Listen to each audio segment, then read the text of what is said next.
So I've been working on this McFarlane Frankenstein in Lightwave,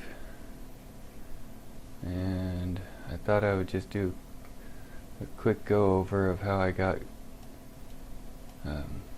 things exported from Lightwave into Xnormal and then Quixel Suite and then back into Lightwave.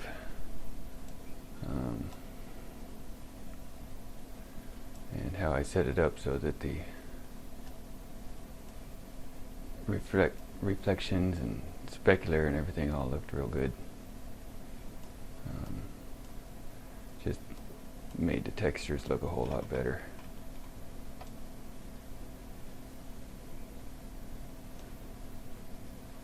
So I'll go ahead and go over that, get started on that.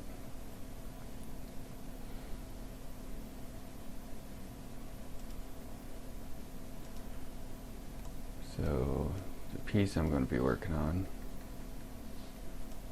is this little chain harness piece of his chest strap. You guys are just going to have to wait and see when I'm done, because I couldn't find any examples of them online. It's a figurine that I got a while back, and I don't think that there were too many of them made because they're very hard to come across. Anyways, I'm going to take this and copy it, and I'm going to make a new object and paste it in there. I hit Shift A to center in on it. I'm going to hit Q. I'm going to change the surface to default and make sure I don't have any texture maps created yet. So we'll change that to UV texture. I use my right and left greater than, less than keys to zoom in and zoom out. I'm going to save this as,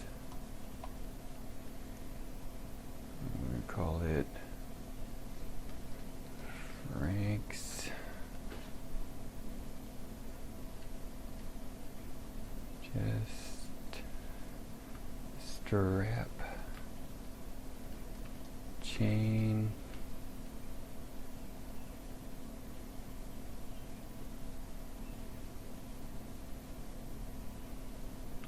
harness. Guess that's what that thing is. Something for a chain to hook up to. I'm going to go save. I'm going to close Lightwave and then reopen it. That way I got everything cleared out of my surfaces. It doesn't remember any of the old settings. I'm going to reload that object now.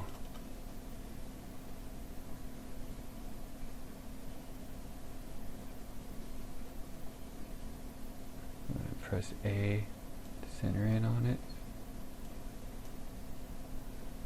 Go back to my surface editor and turn on smoothing. And I'm going to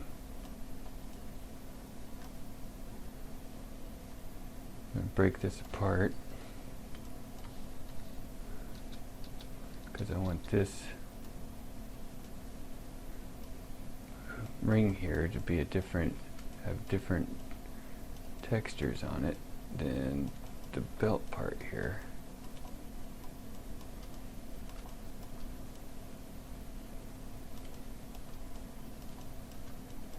So I just select all that. I actually want to break this apart, so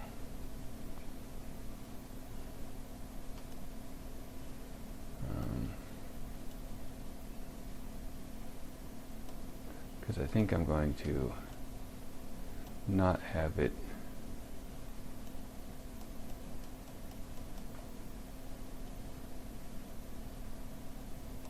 well, I use tab to go to kind of the organic mode. So I'm just going to hit Shift D and metaform this. Now I have way more polys this way, and I'm not going to use this in a game. So this isn't going to be a big deal for me. Just going to select these right here.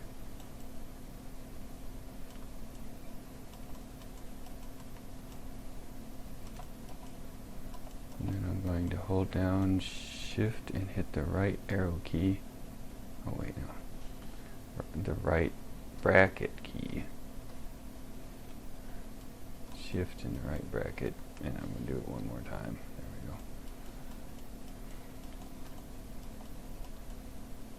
we go. Yeah, the right arrow key actually selects loop. I was just extending my selection. Alright, so I'm going to cut and paste that to a new layer. And preview layer 1. So now I'm going to go, I'm going to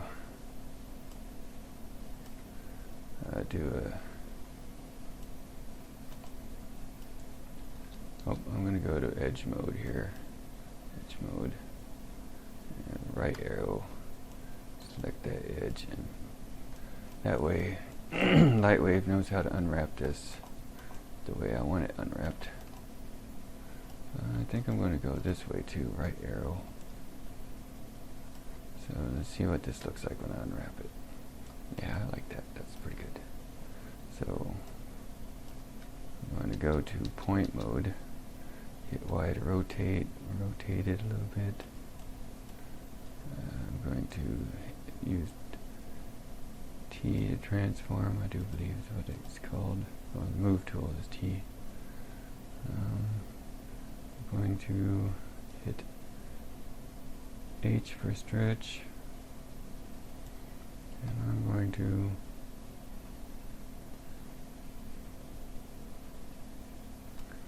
bring this down here and stick it in the corner. Now this is going to be way more, I mean, you can put an awful lot of UVs into this square. I'm just going to, because I'm not really concerned about memory or anything, I'm going to render this out. It's just going to be a turntable piece, and you know, kind of just for looks. I'm not going to try and put it in a game or anything. There's a lot more involved if you're going to try and crunch your textures and make it all fit in a game, and you're going to have to do retopo on all your polys to get low poly objects, and there's just a lot more involved. But I'm just trying to show here real quick how to get to Xnormal and then Quixel Suite and back into Lightwave with your textures, and all that other stuff is a lot more of a video lesson plan than I'm willing to delve into here. So anyways, I got this UV created. Now I'm going back to this one, and I'm basically going to do the same thing. I'm going to grab my edge mode. I want to split it along these back edges where it's not going to be seen. I'm going to tell it to unwrap it. Deselect that, and make sure there's no non-planners, and there are. Says they're all non-planners practically. Well, I ain't too worried about that. As long as I don't have any, I gotta try and make sure that stuff's not overlapping other stuff here, because I don't like it much in Quixel. This can kind of be daunting. I'm just going to, let's see where these, right arrow. Nope, I want it to select the other way. Right arrow. Yeah. Let's see if it'll let me do this. Nope. I gotta go to point mode. Sometimes it lets me get away with it. I'm not sure exactly why. It doesn't at times, but in point mode it never fails. Always works like it's supposed to. So I'm going to right arrow and go around that. I'm going to stretch mode here, which is unmodified. Move these in. And I'm going to get my, I'm going to hit shift right bracket and select out again, and I'm going to still in stretch mode and move them in a little bit more here. And I see some, I'm going to hit my drag tool here. I see something there that was on the other side of that line, so just straighten this out some.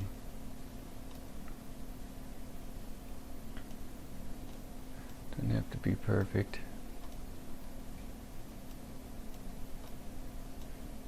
You kind of make the shape that you have, that I have on here. You just want to make sure that, like, this row here going around is fairly narrow. So on here I can make it fairly narrow, but this next row going around is going to require a lot more texture surface area. So for it to look good, you want to give it, this row, plenty of room for the texture to show up, and here where it's not going to require so much room, you can go ahead and make this a pretty narrow line going all the way around. It doesn't have to be perfectly straight. You just want to think about the space contained in each poly. Is there enough space here for some, to give room for texture to be visible for what you see here compared to here. And if you got it, like right now I'll go back to polygon mode and I'll hit the tab key and it smooths it out. But if I had the textures applied, it would stretch these textures along this loop here, and it wouldn't look good. That's why I metaformed it, so I had plenty of geometry here to add the textures to, and it would still look good after I bring everything back into Lightwave and have added stuff to it in Quixel. So anyways, let's see how these look. I hit A here. Yeah, I want to make this fit in here where it's not overlapping that other UV at all.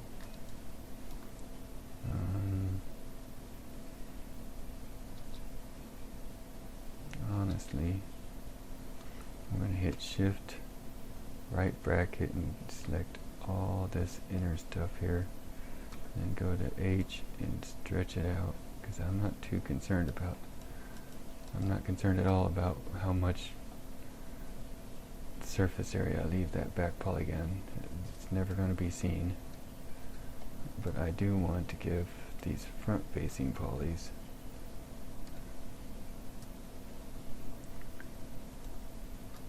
plenty of area. So I'm going to hit deselect here, deselect these guys, stretch this out some more here.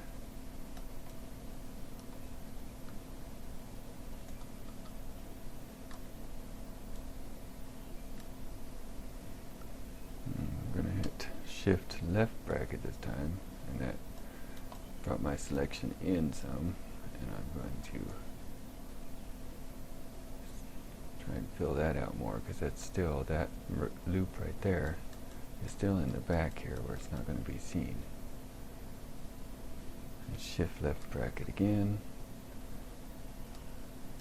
It's all along the side there. So I want to know, I'm going to deselect, I want these points.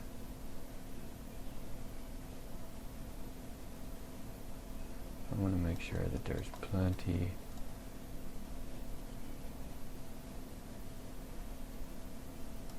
of area for these guys, and there is here. It looks pretty good.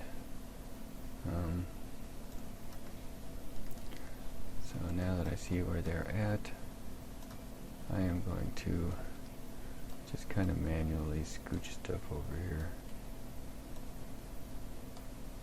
Make sure there's a little bit more space in there.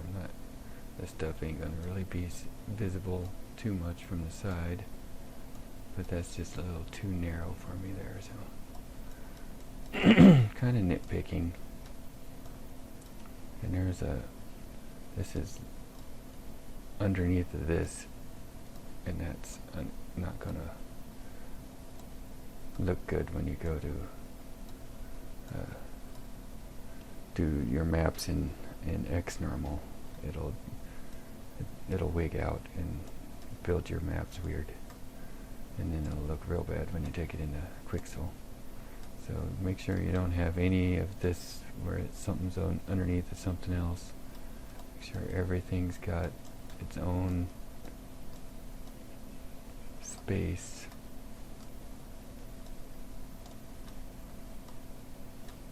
For texture. So I'm not sure, is that 2 points there? No.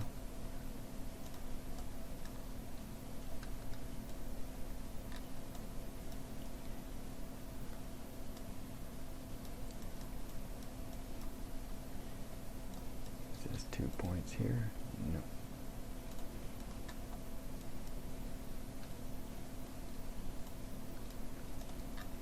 So I think I'm good on this. Everything looks good. So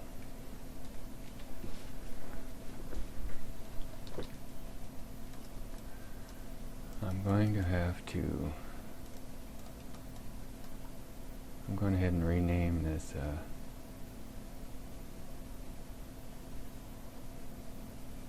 map.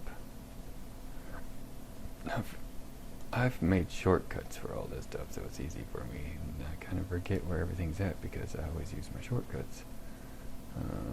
But I want you to see here, so edit map, rename vertex map. I'm going to call it Frank's chest strap chain harness UVs.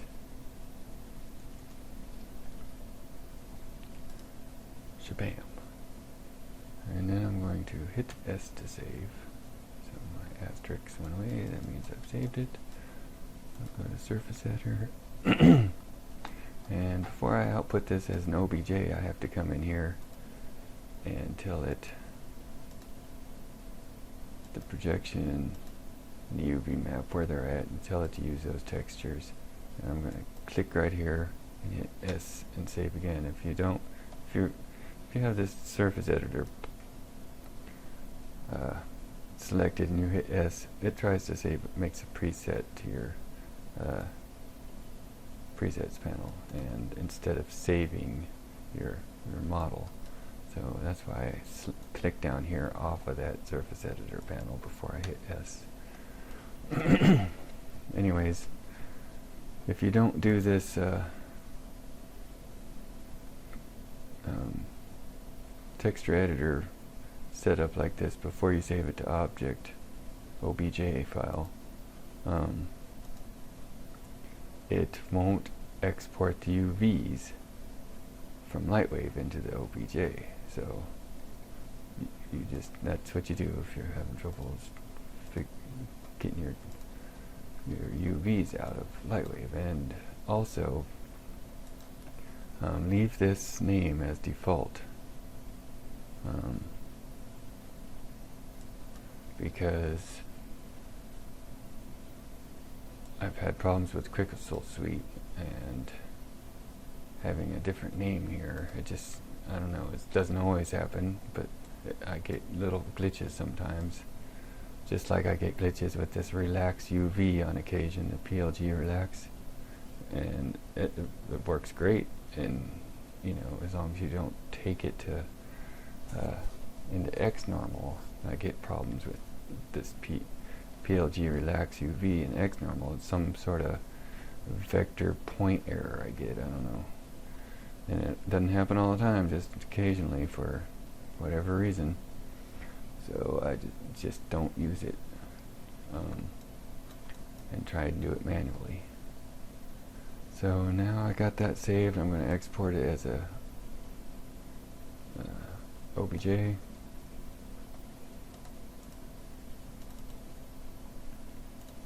And oh wait, I forgot to, I want to cut, paste that back. I hit S again. I'm going to delete that OBJ.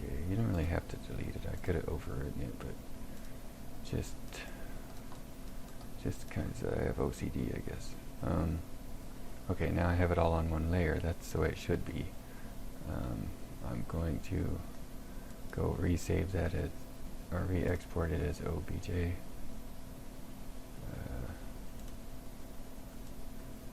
Okay, so now I need to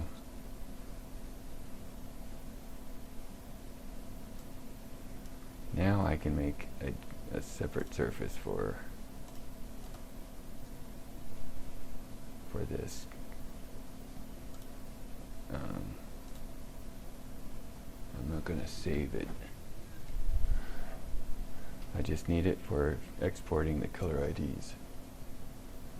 So call it default 2. Make sure that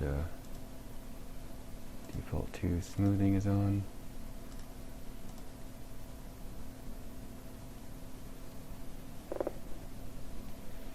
And then I'm going to change the color to something obnoxious.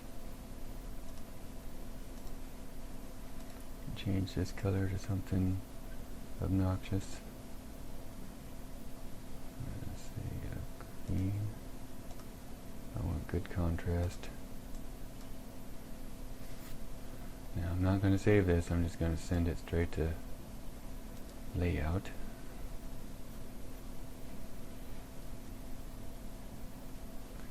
I'm going to hit Shift A.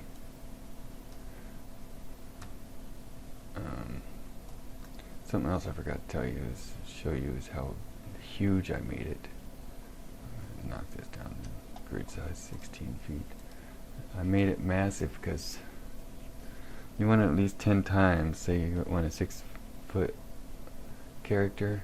Well, if you're going to export it to ZBrush or Quixel Suite or Substance Designer or any of those, you're going to want to bump it up about 10 times.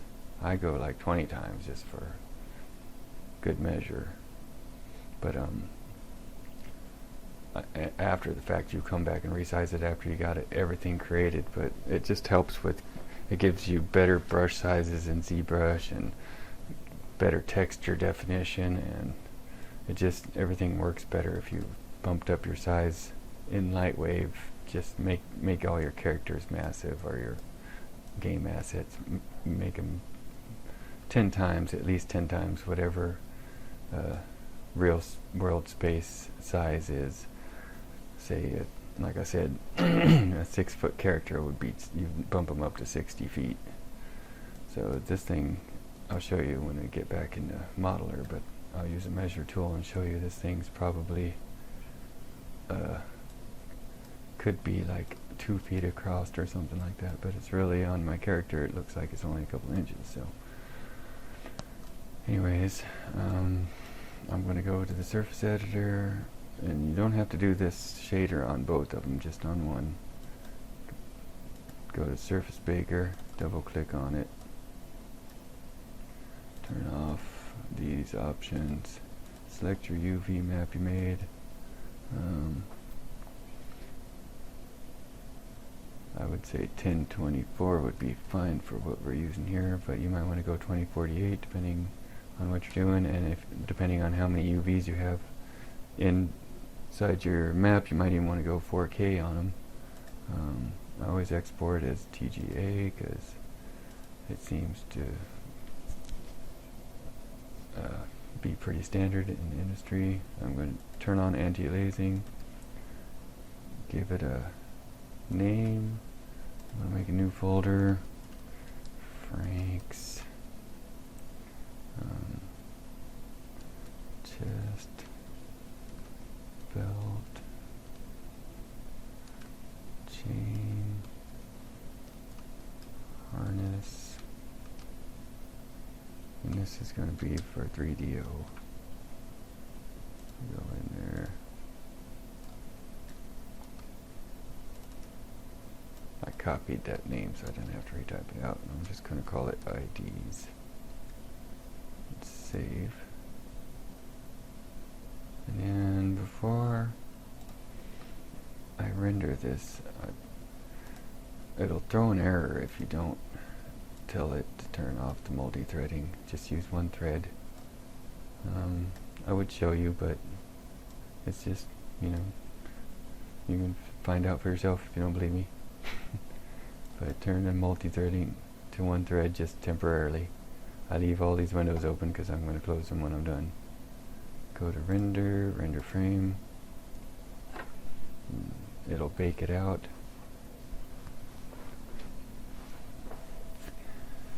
And depending on the complexity of your object, this bake can take quite a while, but this isn't too hard of an object I got here. Too many polys. It shouldn't take too terrible long.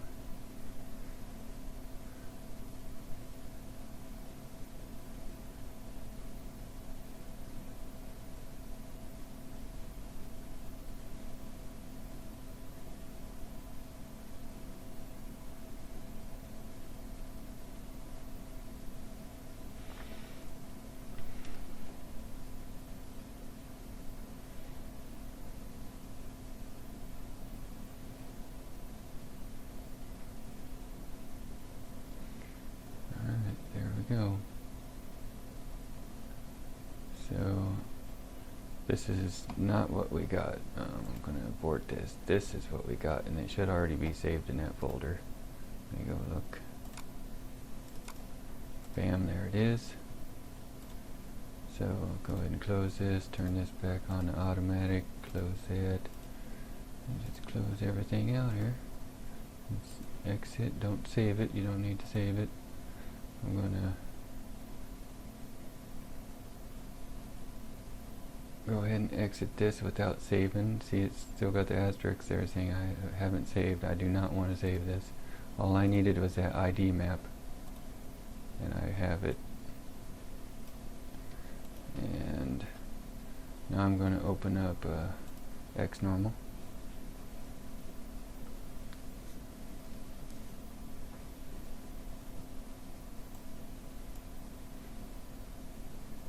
Going to load in some meshes here. I'm going to load in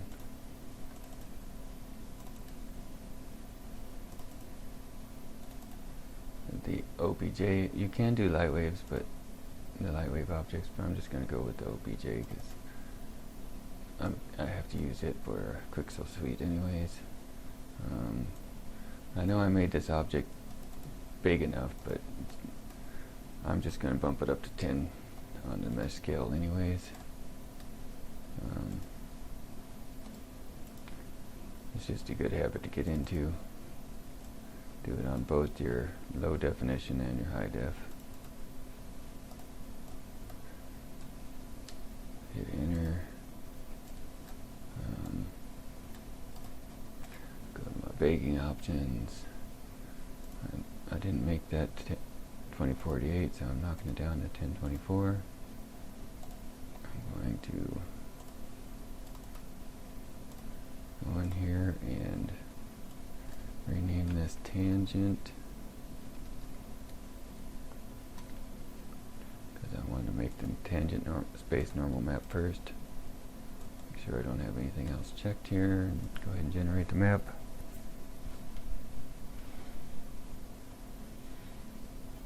And there it is. Close that. I'm going to go back in here and rename that. And I'm just going to, it adds that extension on the end there. But that was my tangent normal, so that's why I wrote tangent on there, and it adds normals as the, but it actually on the non-tangent normals, it adds normal on the end of there too. So yeah, I actually write tangent there just to keep track of them, because you do need both of them in Quixel. So this time non-tangent, generate.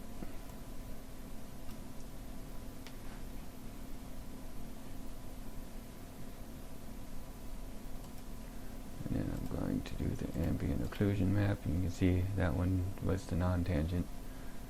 This one's the tangent. Generate the ambient occlusion.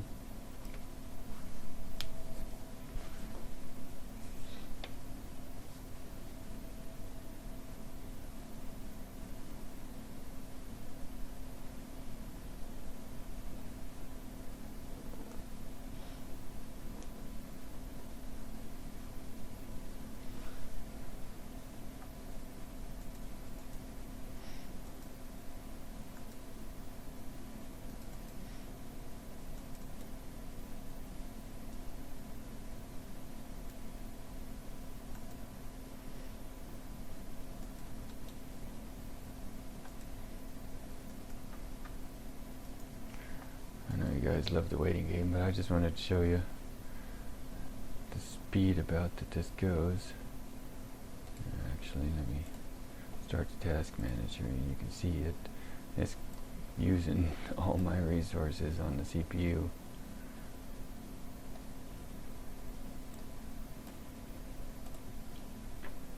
Doesn't use very much memory, but sure uses that processor. All 6 cores, plus the virtual cores. And then I need to do the curvature map too, and this takes about the same time as the ambient occlusion did.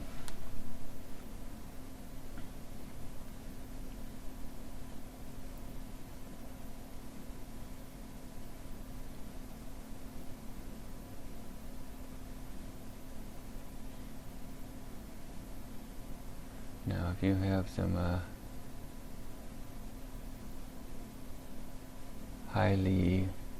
high polygon count maps that you're trying to generate out of Xnormal, you can actually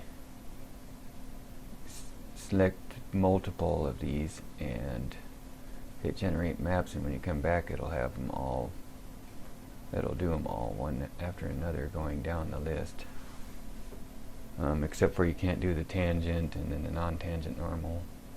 So do the tangent normal, and then come in and then turn off the tangent checkbox, and click on the normal map, and then the ambient occlusion map, and then the curvature map, and then hit generate maps, and it'll do all 3 of those back to back. And it could take a while. Like I said, if you have a high polygon count map you're trying to output, you might need to go make dinner or watch a movie. You know, could be a while waiting for those to bake out. But this isn't going to take too terrible long.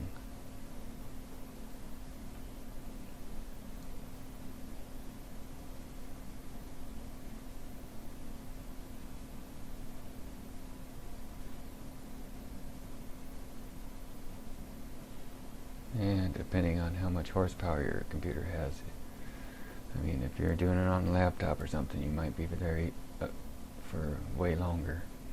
Because like I said, it used every one of my cores, maxed them out, and it still took it a while to bake just those few polygons. So uncheck this for next time. Check this for next time. I'm going to turn my 2048s back on for next time. I'm just kind of resetting everything here because it makes it easier when I come back in here. Clear my mesh. Now next time I load it up, I'm ready to go. Okay, so I have all my maps right here. They're all TGAs. I'm going to open up Quixel Suite now.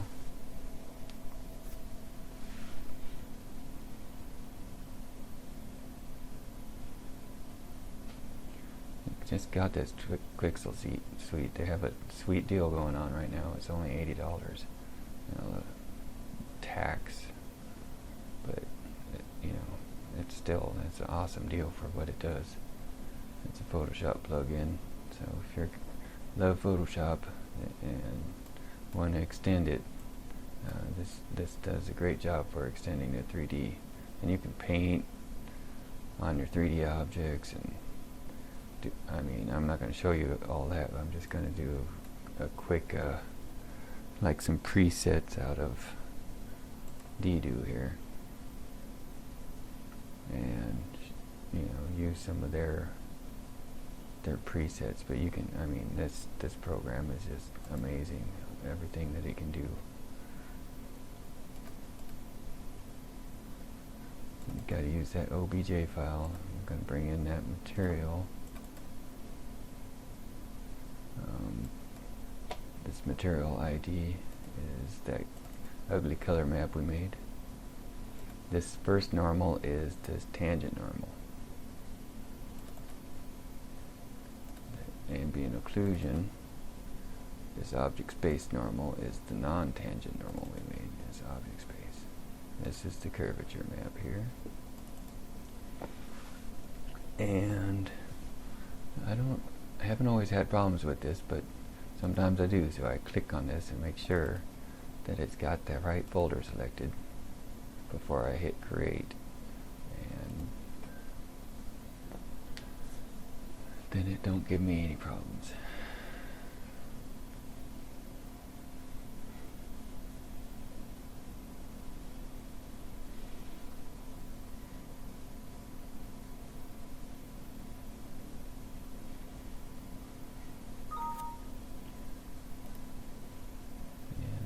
Click on the old preview window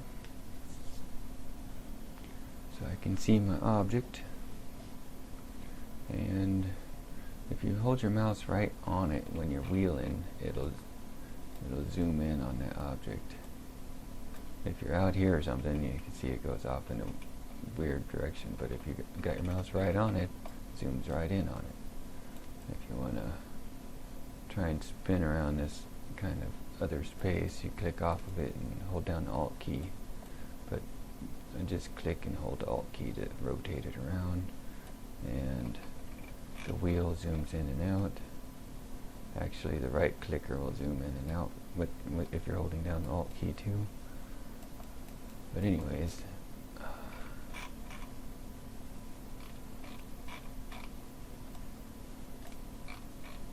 I don't know where it went there and what happened, but luckily I got it back. I haven't figured out this program 100% yet, so if I lose this thing, I'd have to turn it off and turn it back on again.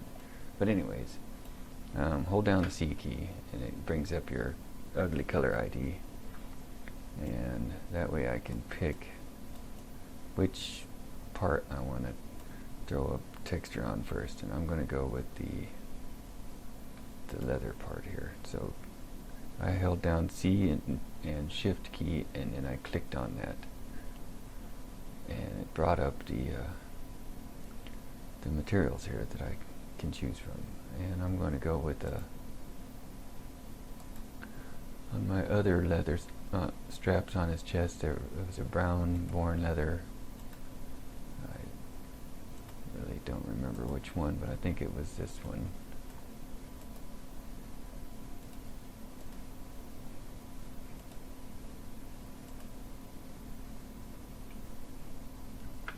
So I'm going to go with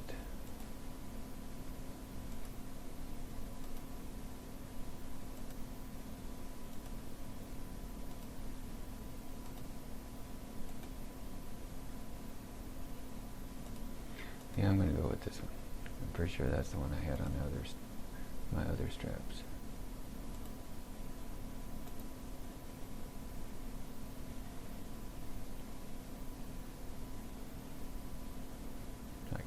create after selecting it. And there it applied it. And it looks pretty good.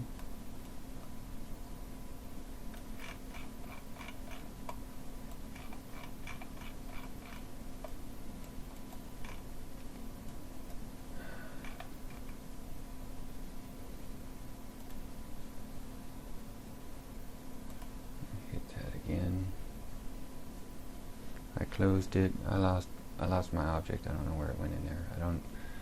A doesn't, maybe F, I haven't actually tried it, but maybe F will focus on it. It did. I should have tried the F button. F focused on it when it got lost, so just so you know.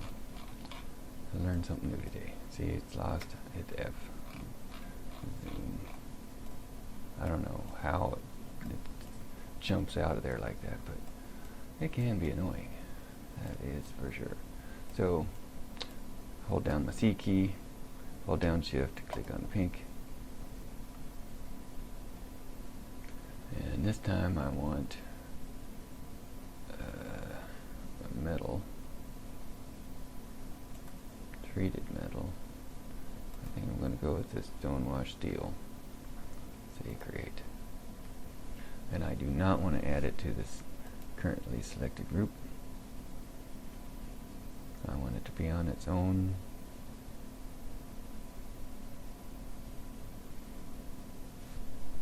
Pieces here. And I do not like how that looks.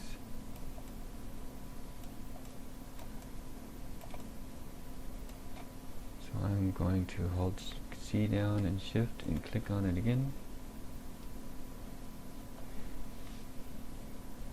I'm going to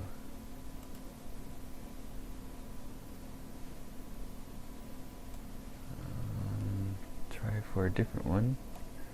Listed painted steel now. Let's see, it was pure here. Oxidized. I think we're going to go with something under oxidized here.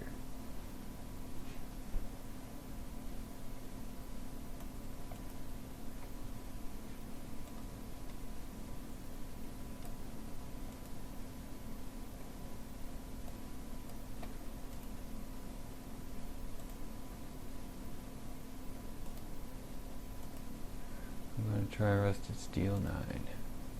I do not want to add it to this old one.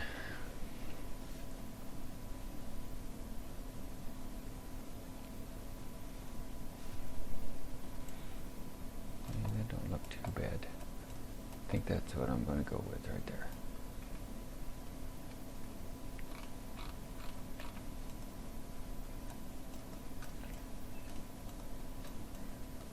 So I'm not sure if I have to do this, but I'm going to hit the old save button.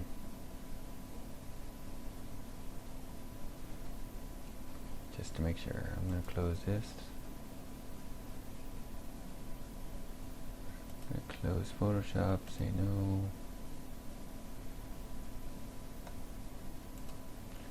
I'm going to select this because I'm going to use it to rename all these. Because I want to save space, so I'm going to redo these into JPEGs real quick. Because they're huge right now. I don't know if you noticed, but that's 15. I mean, when you get a bunch of these going, that's 50 megs right there. Yeah, I'm just trying to save space, so I'm going to change them all into JPEGs.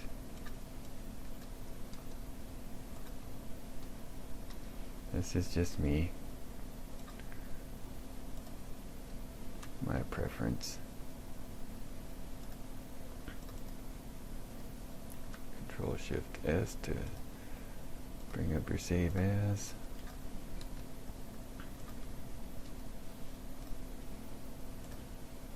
Control W to close. Go to the next one. Control Shift S.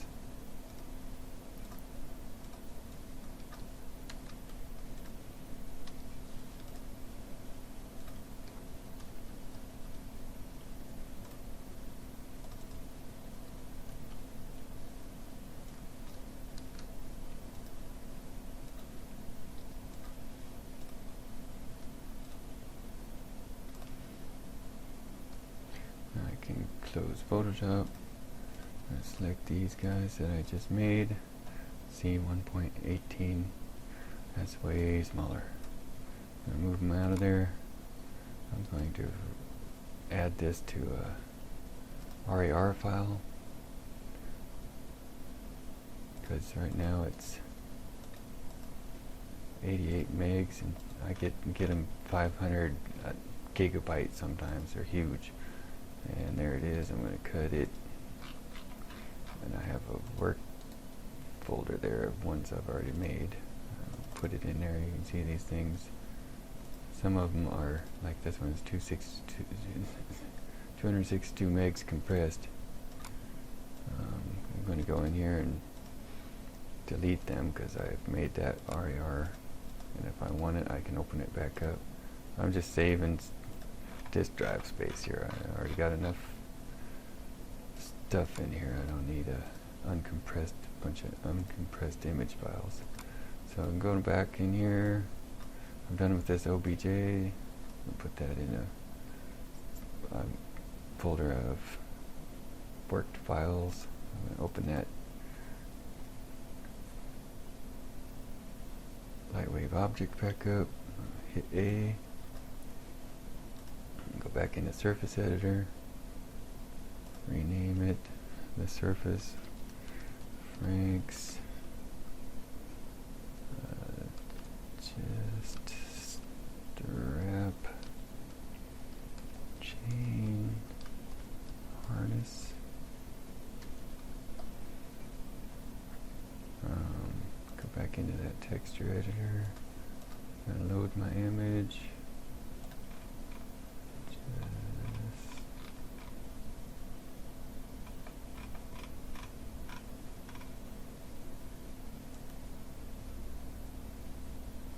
Albedo,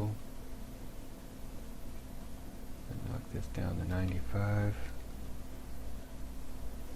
because it seems to make it pop better when you take it into VPR in layout.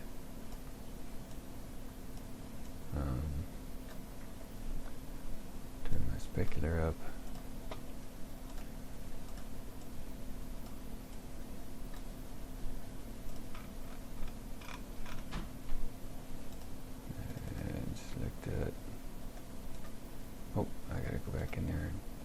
Knock that down to 75% because that seems to make it look more like the preview in 3Do when you're in Photoshop. Just to me, to the eye, it seems to match up better. We're almost done here.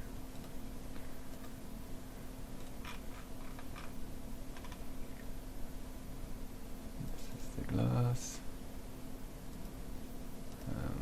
Make sure to pop that back into 40% there. Go turn on your nodes. Gotta load up a normal.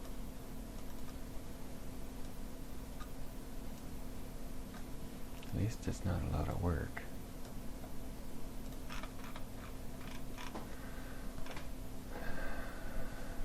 There's my normal map. Select my mapping and my UV name. And there we go. So you can't see it in here. The preview is kind of terrible in Modeler, but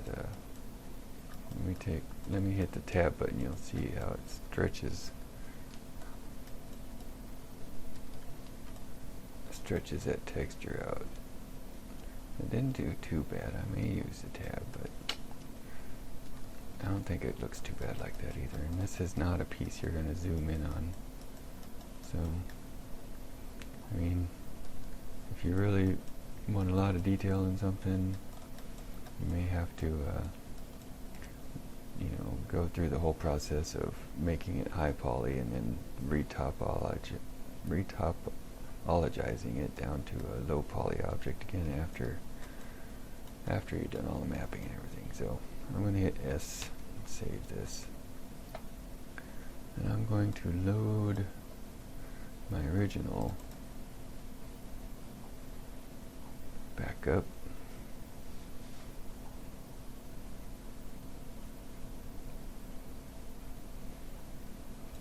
There it is, and I am going to select that, press right bracket to select it all. I'm going to hit delete. Go back to my first one here. Actually, I am going to hit M and merge this real quick. 16 points. So now it's all one. If you right bracket, it's all one piece again. I'm going to hit copy. Go back to here and paste. Deselect. Hit S. And I'm going to close it. Move that out of there. Open it back up.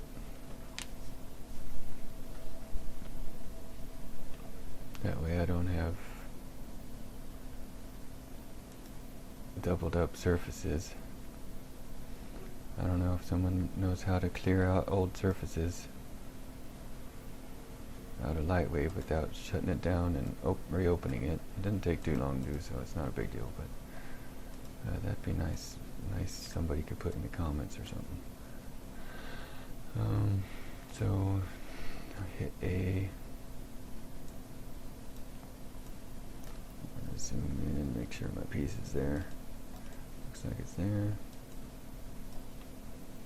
Hit this 0 inside this window so you can kind of see what I've got going on here. Guess I should have done that in VPR earlier, but I'm going in there right now. I'm going to send it to layout.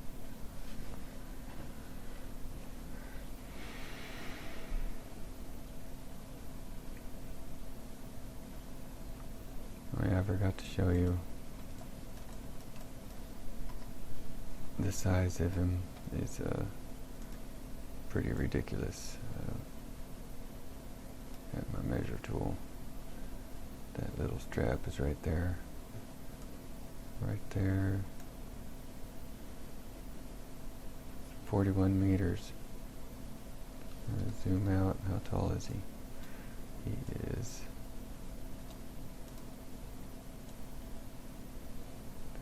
50 meters. So he is very tall. But it doesn't matter because I'm going to shrink him down to size when I go to, after I'm done modeling him and texturing him. Actually, I'm not quite done modeling him either, so, but, you know, that's what's great about a 3D package is if you're not done, you never have to be done. You can always keep building on it. Shift A, go to VPR. Let's see how that piece looks.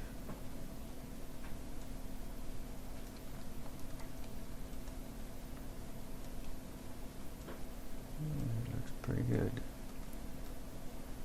Let me actually go.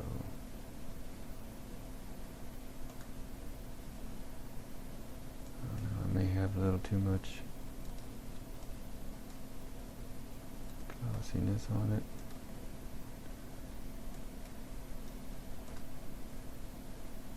I guess the best way to do this is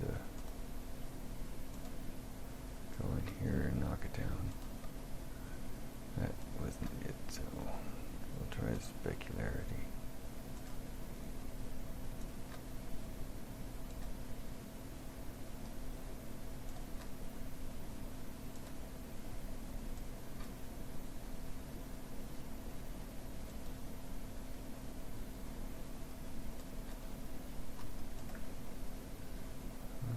Looks alright, it's not changing it much.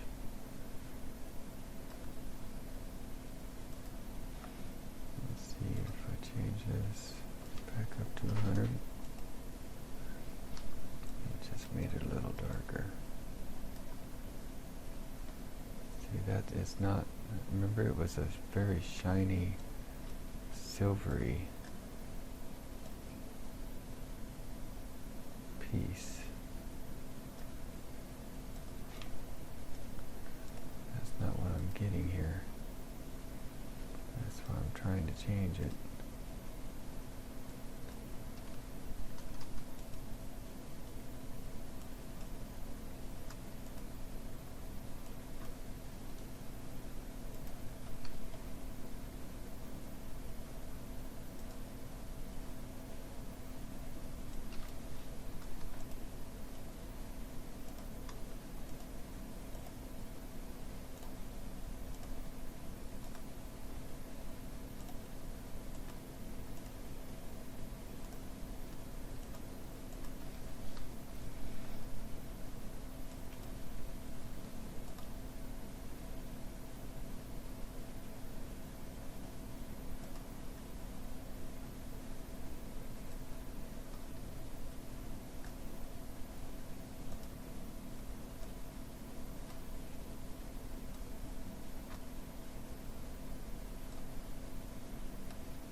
You can see how I'm messing around with settings here, but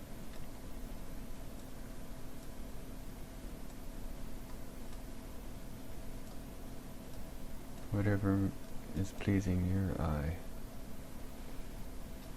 is what you want to go with.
Maybe if I add some color,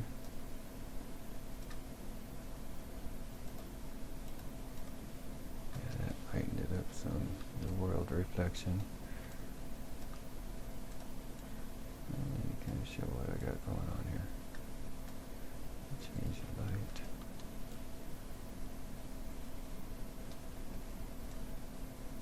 Still got to build stitches and add hair in here, some fiber effects.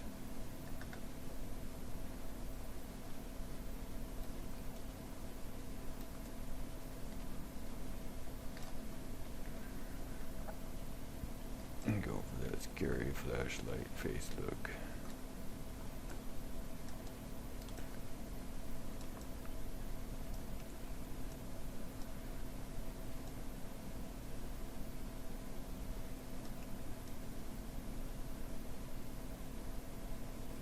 Anyways, I hope that helps somewhat. It didn't come out quite like I wanted it to. I would go back in and change the material into something that's works better in here. But I'll let you guys experiment, and I'll do what I need to do to make it look right, suit my needs. I won't torture you with all that.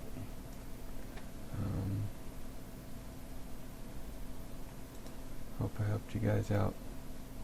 And until next time.